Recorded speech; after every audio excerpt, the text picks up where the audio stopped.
После проведения ремонтных работ на станции Ридерской ТЭЦ ни одной внеплановой остановки котлоагрегатов и вспомогательных оборудований на сегодняшний день не было.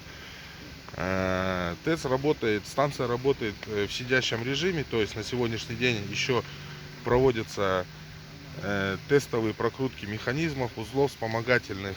Также проведены работы по ремонту сетей. Износ сетей на сегодняшний день составляет 82,5%. Также у нас в планах, мы на этом не останавливаемся, также дальше производить работу сетей, оборудования, котлоагрегатов.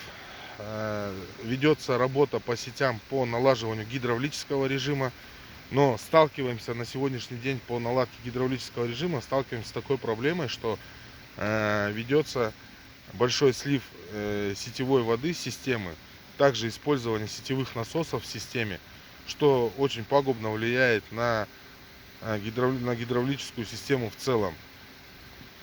На сегодняшний день у нас имеется 20-дневный запас угля на станции, также имеется необходимый объем мазута. После проведения всех тестовых режимов работы механизмов станция начнет работать в полную мощность. Также у нас в планах на ближайшие 3 года провести ремонт вспомогательного оборудования котельного цеха, замена барабанов на котлоагрегатах, которые эти работы не вошли в текущие работы этого года. Также будут проводиться работы по замене теплосетей.